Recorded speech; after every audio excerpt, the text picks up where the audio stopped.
Hi dears, ഇന്നൊരു day in my ലൈഫാണ് കേട്ടോ.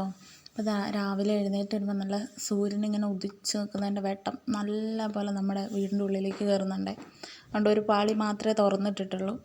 അപ്പോൾ അവൻ ഇന്നലെ രാത്രി കിടന്നപ്പോൾ ഫുള്ള് ഒരു 12 മണിയൊക്കെ ആയി കിടന്നപ്പോൾ മൊത്തം നേരത്തെ ഇട്ടേക്കും കേട്ടോ. പിന്നെ പെറുക്കി വെക്കാനൊന്നുമില്ല കേട്ടോ. അതായത് ഇപ്പോൾ രാവിലെ എഴുന്നേറ്റ് വന്ന് ഞാനൊരു ചായ വെക്കുകയാണ്. ഇപ്പോൾ കുറേ ആയിട്ട് ചായ കൂടി ഭയങ്കരമായിട്ട് കൂടിയിട്ടുണ്ട്. ഒരു 3 വർഷം മുമ്പ് ഞാൻ ചായയും കാപ്പിയൊന്നും കുടിക്കില്ലായിരുന്നു. അപ്പോൾ അതിൻ്റെ കാണാനും ഉണ്ടായിരുന്നു കേട്ടോ. അതായത് ഓവർ വണ്ണമില്ല, സ്കിന്നാണെങ്കിലും നല്ല ക്ലിയർ ആയിരുന്നു, അത്യാവശ്യം കളറും ഉണ്ടായിരുന്നു, ഒക്കെ ഉണ്ടായിരുന്നു. പക്ഷേ ഇപ്പോൾ ചായയും കാപ്പിയും ഭയങ്കരമായിട്ട് കഴിക്കും. അതുപോലെ തന്നെ മധുരം നല്ലപോലെ അകത്താക്കുന്നുണ്ടല്ലോ. അപ്പോൾ പിന്നെ അതിൻ്റേതായ വ്യത്യാസം നല്ലപോലെ വരുമല്ലോ, വരാതിരിക്കത്തില്ലല്ലോ. അങ്ങനെ അപ്പോൾ ഞാനൊരു ചായ എടുത്തിട്ട് ഹസ്സിന് കൊണ്ട് കൊടുത്തു. പിന്നെ ഞാൻ ഒരു ചായ എടുത്തു. എനിക്ക് ചായയും ബുക്കും നിർബന്ധം ആയിരുന്നു പണ്ടൊക്കെ. പിന്നെ അത് സാഹചര്യം കൊണ്ട് പലപ്പോഴും നമുക്ക് ബുക്കുകളൊന്നും കിട്ടാതെ അവസ്ഥയായി, വായിക്കലൊന്നും ഇല്ലാണ്ടായി. അപ്പോൾ ഈ അടുത്താണ് എൻ്റെ അടുത്തുള്ള വീട്ടിൽ ഒരുപാട് ഒരു ചെറിയ ലൈബ്രറി തന്നെ ഉണ്ടെന്ന് ഞാൻ അറിഞ്ഞത് കേട്ടോ. അപ്പോൾ എനിക്ക് അവിടുന്ന് എപ്പോഴും ബുക്കുകൾ ഞാൻ എടുക്കാറുണ്ട്. അറ്റ് എ ടൈം ഒരു 6-7 ബുക്ക് എടുക്കും. എന്നിട്ട് അത് ഫുള്ള് വായിച്ചതിന് ശേഷം അത് തിരിച്ചു കൊണ്ട് കൊടുക്കും. എന്നിട്ട് പിന്നെ ബാക്കി എടുക്കും. അങ്ങനെയാട്ടോ ഞാൻ ചെയ്യൽ. അപ്പോൾ കുറേ നേരം അങ്ങനെ വായിച്ചു. ആൾ പോയി. രാവിലെ ബ്രേക്ക്ഫാസ്റ്റ് ഒന്നും പുള്ളി കഴിക്കത്തില്ല. അതുകൊണ്ട് തന്നെ എനിക്ക് രാവിലെ പെട്ടെന്നൊന്നും ഉണ്ടാക്കണ്ട. ഞാനും മോനും ചിലപ്പോൾ കഴിക്കുന്ന 8:30-ക്കും 9:00-ക്കും 10:30-ക്കൊക്കെ ആയിരിക്കും, ഓരോ വിശപ്പ് പോലെ. അപ്പോൾ ഞാനിപ്പോൾ ഗോതമ്പ് അട ഉണ്ടാക്കാൻ പോവുകയാണ് കേട്ടോ. നമ്മുടെ റേഷൻ കടയിൽ നിന്ന് കിട്ടിയ ഗോതമ്പ് പൊടിയാണ്. അപ്പോൾ അതുകൊണ്ട് ഞാൻ വിചാരിച്ചു മധുരം ഇട്ടൊരു അട ഉണ്ടാക്കാമെന്ന് കരുതി. ഇലയിൽ പുഴുങ്ങുന്നതാണ് എനിക്ക് ഏറ്റവും ഇഷ്ടം. പക്ഷേ ഇപ്പോൾ ഇല രാവിലെ എടുക്കാൻ പോകാൻ ഇല്ല. ഇലയെല്ലാം പൊട്ടി, കാരണം ഇവിടെ അപ്പടി മഴയാണ് കേട്ടോ. മഴ കാരണം ഇലയെല്ലാം പൊട്ടിയിരിക്കുന്നു. അതുകൊണ്ട് ഇലയൊന്നും എടുത്തില്ല. ഇല എടുക്കണമെങ്കിൽ അപ്പുറത്തെ വീട്ടിൽ പോകണം. അപ്പം ഞാൻ വിചാരിച്ചു ഓക്കെ, ദോശക്കല്ലിൽ തന്നെ പണ്ടത്തെ അമ്മമാർ ഇങ്ങനെ കുഴച്ചിട്ട് കൈ കൊണ്ട് വരുത്തിയിട്ട് ചുടില്ലേ, അതുപോലെ കൈ കൊണ്ട് വരുത്തിയിട്ട് അതിനകത്തേക്ക് പഞ്ചസാരയും തേങ്ങയും ജീരകമൊക്കെ കൂട്ടിയുള്ള മിക്സ് ഇട്ട് അങ്ങനെ അട ഉണ്ടാക്കാൻ തരുന്നത്. ഇപ്പോൾ ഈ ഒരു പാകത്തിനാട്ടോ ഞാനത് കുഴച്ച് എടുത്തത്.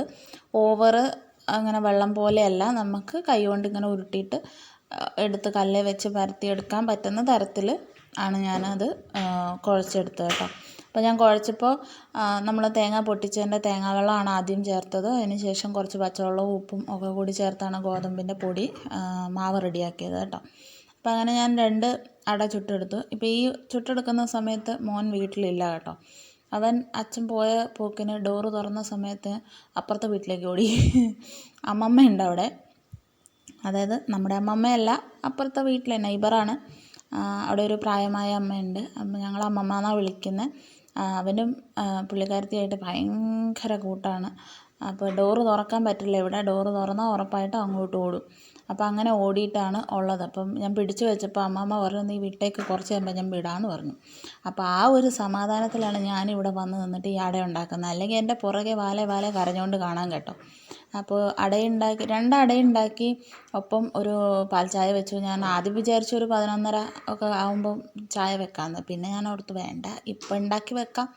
പിന്നെ ഞാൻ പാൽ ചായ നല്ല കട്ടിയുള്ള പാൽ ചായ ഒന്നും കുടിക്കില്ല കേട്ടോ. അതുപോലെ കടുപ്പം കുറഞ്ഞതും കുടിക്കത്തില്ല. എനിക്ക് അത്യാവശ്യം നല്ല കടുപ്പുള്ള മധുരമുള്ള ചായ തന്നെ വേണം കേട്ടോ, കുടിക്കുവാണെങ്കിൽ. ഇല്ലെങ്കിലും പ്രശ്നമൊന്നുമില്ല, അങ്ങനെയാണ്. അപ്പോൾ ഞാൻ 2 അടയുണ്ടാക്കി, ഒരു പാൽ ചായയും വെച്ചു. അതിലൊരട ഭയങ്കര വലുപ്പമായിപ്പോയി. എനിക്ക് തന്നെ കണ്ടിട്ട് ഇത് വല്ലാത്തൊരു വലുപ്പമായിപ്പോയല്ലോ എന്ന് വിചാരിച്ചു. 2 മുഴുവൊന്നും ഞാൻ തിന്നില്ല കേട്ടോ. എന്നാലും എടുത്തു വെച്ചിട്ട് ബാക്കി പിന്നെ കഴിക്കാമല്ലോ എന്ന് വിചാരിച്ചു. അപ്പോൾ ഞാനും അവൻ പിന്നെയാണല്ലോ അല്ലേ വന്നത്. അവൻ വരുന്നതിന് മുന്നേ ചായ കുടിച്ചു കേട്ടോ. ചായ എല്ലാം കുടിച്ചു. എനിക്ക് തോന്നുന്നു ഒരട തിന്നിട്ടുണ്ട്, ഒരട എടുത്ത് ബാക്കി വെച്ചു കേട്ടോ. അത് കഴിഞ്ഞ് പിന്നെ എന്താ പറയുക, അപ്പോഴത്തേക്കും ഞാൻ കഴിച്ചു കഴിഞ്ഞപ്പോഴത്തേക്കും അവൻ വന്നു. കാരണം അപ്പത്തെ അമ്മമ്മക്ക് ഇന്ന സമയത്ത് കുളിക്കുക, അങ്ങനത്തെ ഒരു ചിട്ടയായ ശീലമുണ്ട് കേട്ടോ. അപ്പോൾ ആ സമയമായപ്പോഴത്തേക്ക് അവൻ വന്നു. അപ്പോൾ അവനെ ഞാനിങ്ങനെ അടുക്കള സ്ലാബിൽ ഇങ്ങനെ കയറ്റിയിരുത്തി ഓരോരോ വർത്തമാനം പറയുകയാണ്. എനിക്ക് തോന്നുന്നു ഇപ്പോൾ സമയം ഒരു 11:30 ആയിട്ടുണ്ടാവും. 11:30 ആയപ്പോഴാണ് ഞാൻ എന്നാൽ അരി ഇട്ടേക്കാം എന്ന് വിചാരിച്ചു കേട്ടോ. റേഷനരി ഇടുന്നതുകൊണ്ട് രാവിലെ തന്നെ ഇട്ട് കഴിഞ്ഞിട്ടുണ്ടെങ്കിൽ ചിലപ്പോൾ രാത്രിക്ക് ഫുഡ് കഴിക്കാൻ താമസിച്ചാൽ ഒരു 10 മണി 11 മണിയൊക്കെ ആകുമ്പോഴത്തേക്കും അത് വല്ലാണ്ടായി പോകും. എനിക്കെന്തോ ആ ചോറ് കഴിക്കാൻ ഇഷ്ടമല്ല, എന്തോ വെള്ളം വിട്ട പോലെയൊക്കെ തോന്നും. അപ്പോൾ അതിലും നല്ലത് നമ്മൾ ഉച്ചയ്ക്ക് ഫുഡ് കഴിക്കുന്നതിന് തൊട്ട് മുമ്പായിട്ട് വെക്കുന്നതായിരിക്കും നല്ലതെന്ന് എനിക്ക് തോന്നി കേട്ടോ. കാരണം ഒന്ന് ഉച്ചയ്ക്ക് ചൂടോടെ ഫുഡ് കഴിക്കാം, രണ്ട് വൈകുന്നേരം നല്ല രീതിയിൽ തന്നെ ആ ചോറ് ഇരുന്നോളും.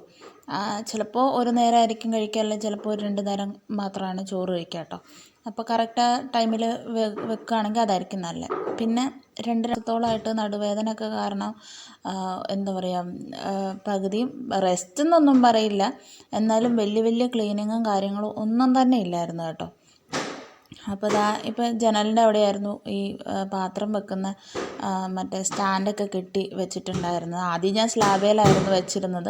അന്നേരം അമ്മമ്മ പറഞ്ഞു ഇങ്ങനെ ജനലയിൽ വെക്കാൻ പറഞ്ഞു. അങ്ങനെ ജനലയിൽ വെച്ചു. പക്ഷെ എനിക്കത് ഭയങ്കര അരോചകമായി തോന്നാറുണ്ടായിരുന്നു കേട്ടോ. അപ്പോൾ ഇന്ന് അതിനൊരു മാറ്റം കൊടുക്കാമെന്ന് വിചാരിച്ചു. അത് മാത്രമല്ല, ജനലയിൽ ഇങ്ങനെ കെട്ടി വെച്ച് കഴിയുമ്പോൾ അവിടെ ഇങ്ങനെ ഒരു അടവും എന്തോ ഒരു അടച്ചിട്ട ഫീലിങ്, അവിടെ ഒന്നും ശരിക്കും ക്ലീനാക്കാൻ പറ്റാറൊന്നും ഇല്ലായിരുന്നു കേട്ടോ.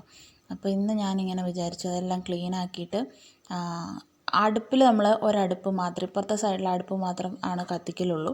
അതും എപ്പോഴും ഇല്ല, ഇടയ്ക്കിടയ്ക്ക് മാത്രമേ കത്തിക്കലുള്ളൂ കേട്ടോ. അപ്പോൾ എന്നാൽ പിന്നെ ആ ഒരു ഭാഗത്തേക്ക് അതങ്ങ് നീക്കി വെക്കാം എന്ന് വിചാരിച്ചു. അപ്പോൾ വെള്ളം പോയി കഴിയുമ്പോൾ അതിനകത്തേക്ക് എടുത്ത് വെച്ചാൽ മതിയല്ലോ എന്ന് വിചാരിച്ചു. അപ്പോൾ നമുക്ക് ആ ജനലിൻ്റെ അവിടുത്തെ ആ സാധനങ്ങൾ തന്നെ മാറി കഴിയുമ്പോൾ എന്തോ ഒരു വലിയ സ്പേസ് കിട്ടിയൊരു ഫീലിംഗ് ഒക്കെ എനിക്ക് തോന്നി. അത് സ്പേസ് കിട്ടിയതുപോലെ ഒരു ക്ലീൻ ആയതുപോലെയോ അങ്ങനെയൊക്കെ എനിക്കൊരു ഇത് തോന്നി. പിന്നെ കുറേ പണി ഉണ്ടായിരുന്നു കേട്ടോ. അപ്പോൾ കഴുകി നേരത്തെ അതിലുണ്ടായിരുന്ന പാത്രങ്ങളൊക്കെ ഞാനിപ്പോൾ അതങ്ങോട്ട് മാറ്റി വെച്ചിട്ട് അതിനകത്തേക്ക് ഞാൻ എടുത്ത് വെച്ചിട്ട്, ഇപ്പോൾ ഈ ഓടിച്ച് കാണുന്ന പരിപാടികളൊക്കെ കുറേ നേരം എടുത്ത് ചെയ്ത കാര്യങ്ങളാണ്. കാരണം ആ സ്റ്റാൻഡ് എന്ന് പറയുന്നത് ചെറിയ ചെറിയ കള്ളികൾ പോലെയാണല്ലോ, അതെല്ലാം തുടച്ചെടുക്കുക എന്ന് പറയുന്നത് ഭയങ്കര ബുദ്ധിമുട്ടാണ്. പിന്നെ വെള്ളത്തിൻ്റെ കറയുണ്ടാവും, അതൊക്കെ തുടയ്ക്കുക എന്ന് പറഞ്ഞാൽ ഭയങ്കര ബുദ്ധിമുട്ടാണ് കേട്ടോ. കുറേ നേരം എടുത്തു അങ്ങനെയൊക്കെ ആക്കാൻ. എല്ലാം കഴിഞ്ഞ് വന്നപ്പോഴത്തേക്കും ആണ്ട് കിടക്കുന്നു, കറണ്ട് പോയി, ഒന്നും കാണുന്നില്ല. പിന്നെ കുറച്ച് സോപ്പിൻ്റെ പെട്ടികൾ, തൈരിൻ്റെ കവറ്, ഇതൊക്കെ എനിക്ക് കഴുകാനുണ്ടായിരുന്നു കേട്ടോ. അപ്പോൾ ഞാൻ വിചാരിച്ചു അതൊക്കെ കുറച്ച് കഴിഞ്ഞിട്ട് കഴുകാം, ബാക്കി പാത്രങ്ങളെല്ലാം വൃത്തിയാക്കി വെക്കാമെന്ന് കരുതി. കാരണം അത് കഴുകി ഉണക്കേണ്ടതാണ്, കാരണം നമുക്ക് ഹരിതകർമ്മസേനയ്ക്ക് കൊടുക്കേണ്ടതാണല്ലോ. അപ്പോൾ അത് പിന്നെ ചെയ്യാമെന്ന് വിചാരിച്ച് അതവിടെ വെച്ചു. ബാക്കി പാത്രങ്ങളൊക്കെ കഴുകി, ചോറ് വാർത്തു. അതൊക്കെ കഴിഞ്ഞ് ഞാൻ അപ്പോഴത്തേക്ക് എനിക്ക് തോന്നുന്നു ഒരു 1:30 എങ്ങാണ്ടായി കേട്ടോ. വിശക്കണുണ്ട് നല്ല പോലെ. അപ്പോൾ ഞാൻ കരുതി എന്നാൽ പിന്നെ കൊച്ചിന് അടയും കൊടുത്ത് ഞാനും അത് കഴിച്ച് ചായയൊക്കെ കുടിച്ചിരിക്കാമെന്ന് കരുതിയിട്ട് അതൊക്കെ കഴിഞ്ഞിട്ട് ഞങ്ങൾ കറി വെക്കാനൊക്കെ കയറിയത്.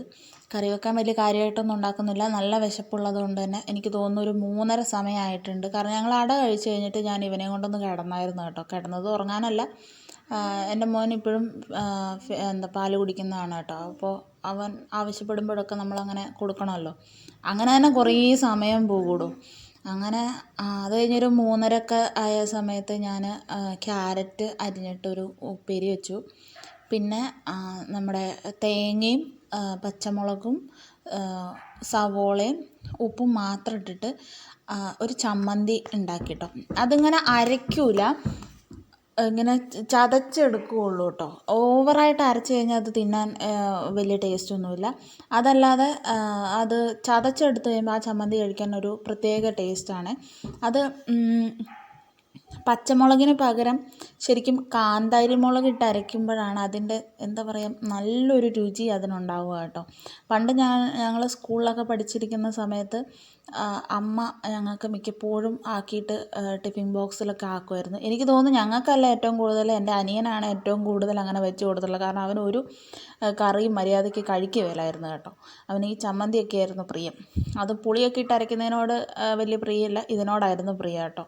എനിക്കും ഭയങ്കര ഇഷ്ടമാണ്. ഇത് മാത്രം ഉണ്ടെങ്കിൽ ഞാൻ ഒരുപാട് ചോറ് കഴിക്കും. അപ്പോൾ അതൊക്കെ കഴിഞ്ഞ് വൈകുന്നേരം ഞങ്ങൾ ചോറൊക്കെ കഴിച്ചു. ക്യാരറ്റ് തോരനും ചമ്മന്തിയൊക്കെ കൂട്ടി ചോറ് കഴിച്ചു. അത് കഴിഞ്ഞ് അടിച്ച് വരാൻ വന്നപ്പോൾ എൻ്റെ പകുതി മാത്രമേ കാണുന്നുള്ളൂ. ക്യാമറമാൻ എൻ്റെ മോനായിരുന്നു. അപ്പോൾ അവൻ്റെ പൊക്കത്തിനനുസരിച്ചുള്ളത് മാത്രമേ കാണുള്ളൂ കേട്ടോ. അപ്പോൾ ഏകദേശം ഒരുവിധം ആൾക്കാർ വന്ന് കയറുമ്പോൾ എന്താ പറയുക, കണ്ടാൽ ഇതെന്താ ഹോമം നടക്കുന്നുണ്ടോ എന്ന് വിചാരിക്കരുത് കേട്ടോ. അത് ഞാൻ അവിടെ ഇരുന്ന് ആ ചിരട്ടയെല്ലാം കൂടെ അങ്ങ് കത്തിക്കാനിട്ടതാണ് കേട്ടോ. പിറ്റേന്ന് നമുക്ക് കത്തിക്കാമെന്ന് ഞാൻ വിചാരിച്ചു പുറത്തിട്ടിട്ട്, പക്ഷെ ഞാൻ അവിടെ വെച്ചുകൊണ്ടിരുന്ന അങ്ങനെ ഇരുന്ന് പോകും. അതുകൊണ്ട് ഞാൻ പിന്നെ എന്താ പറയുക അതങ്ങ് കത്തിച്ചു കേട്ടോ. അപ്പോൾ ഞാൻ നേരത്തെ പറഞ്ഞു വന്നത്, ആൾക്കാർ വരുമ്പോൾ കുഴപ്പമില്ലാത്ത രീതിയിലൊക്കെ കിടക്കുന്ന രീതിയിൽ ക്ലീനാക്കി ആക്കി അതൊക്കെ കഴിഞ്ഞിട്ട് ഇതാ ഇപ്പോൾ നല്ല സന്ധ്യയായി. ഞാൻ കുളിക്കാനൊക്കെ വെള്ളം വെച്ചിട്ടുണ്ടായിരുന്നു കേട്ടോ. മോനെയും കുളിപ്പിച്ച് എന്നാൽ ഞാൻ കുളിച്ച് കഴിഞ്ഞിട്ട് അങ്ങോട്ട് പരിപാടിയെല്ലാം കഴിഞ്ഞേക്കാം എന്നൊക്കെ കരുതിയിരുന്നു. പക്ഷേ കുളിക്കാൻ വെള്ളം വെച്ച സമയത്ത് ഇവൻ പാല് കുടിക്കാൻ കയറി. ആ പാല് കുടിക്കാൻ കയറി അങ്ങ് കിടന്നങ്ങ് ഉറങ്ങി. അതങ്ങനെയാണ് എപ്പോഴും, പകലൊന്നും ഉറങ്ങത്തില്ല. സന്ധ്യ ആകുമ്പോൾ സാറിന് നല്ല ഉറക്കം വരും, എന്നിട്ട് അങ്ങ് കിടന്ന് ഉറങ്ങും കേട്ടോ. അതുകൊണ്ട് എൻ്റെ വീഡിയോ എടുപ്പും ഇതോടുകൂടി കഴിഞ്ഞു. പിന്നെ രാത്രിക്ക് വലിയ കാര്യമായിട്ട് വീഡിയോസൊന്നും ഇല്ല. എന്താണെന്ന് വെച്ചാൽ ഒരു മുട്ട പൊരിക്കും, കറിയൊക്കെ കൂട്ടി ചോറ് കഴിക്കും. ഹസ്ബൻഡ് വന്നു കഴിഞ്ഞാലും അങ്ങനെ വേറെ ഒന്നുമില്ല, ഉറങ്ങും. അത്രയൊക്കെ തന്നെ ഉള്ളൂ പരിപാടി. ഞാൻ ബുക്ക് വായിക്കും, കുറേ കഴിയുമ്പോൾ കിടന്നുറങ്ങും. അപ്പോൾ എൻ്റെ വീഡിയോ കണ്ട് ഇഷ്ടപ്പെടുവാണെങ്കിൽ സബ്സ്ക്രൈബ് ചെയ്യണേ.